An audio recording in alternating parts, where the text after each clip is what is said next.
This thing is not on. Oh shit, I have been speaking for such a long time.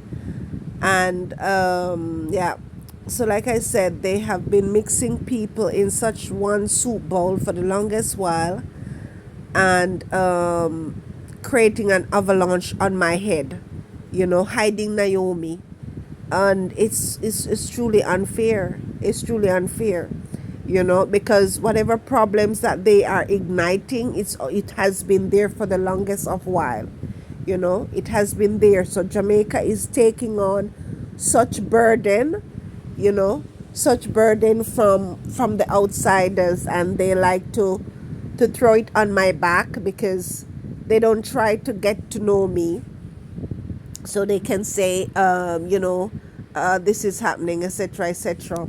Is being role played, but not to my favor. I don't know who is doing it for now. I'm trying to speak out as best as I can on the matter. But like I was saying, there's this story about this woman who I said I had seen some time back at my workplace with her 10-year-old son. She's Arabic, and the way that she was telling her 10-year-old boy not to speak to me or whatever, and it's just so bullyversing to me, so annoying, that these little small things like these will catapult into a bigger hate crime later on, right?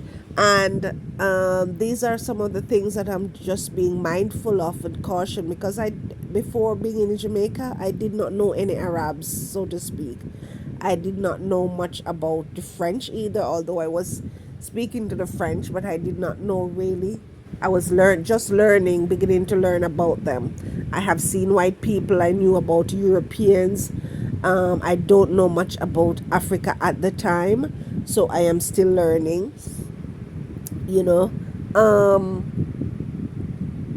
but the world that I came from, where you could easily have a conversation with people back then, although some of them, they were very rude, but it wasn't that pronounced as now.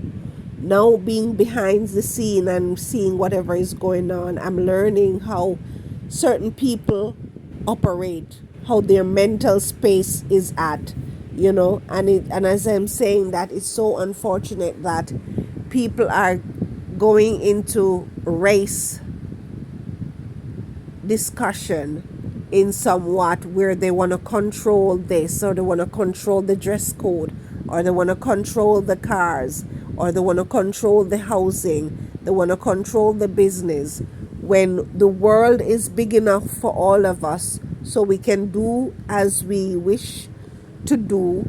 And because it's a business adventure where people can operate in their own space, and people shop wherever they want to shop, instead of creating this conflict here and there for everybody. It is not good at all. Take for example, I have my hair to do. I need to do my hair by the black community. Before, I never had issues with them, regardless of who, whichever African countries they were from. Someone just stirred up a war where, I can't go back to them and purchase this and purchase that. And it's so unfair, So there's just some things you just don't mess with, You just don't mess with certain things, because it creates a negative ambience in the community. The community is now toxic, where, you can't speak to anybody anymore. You can't say hello to people.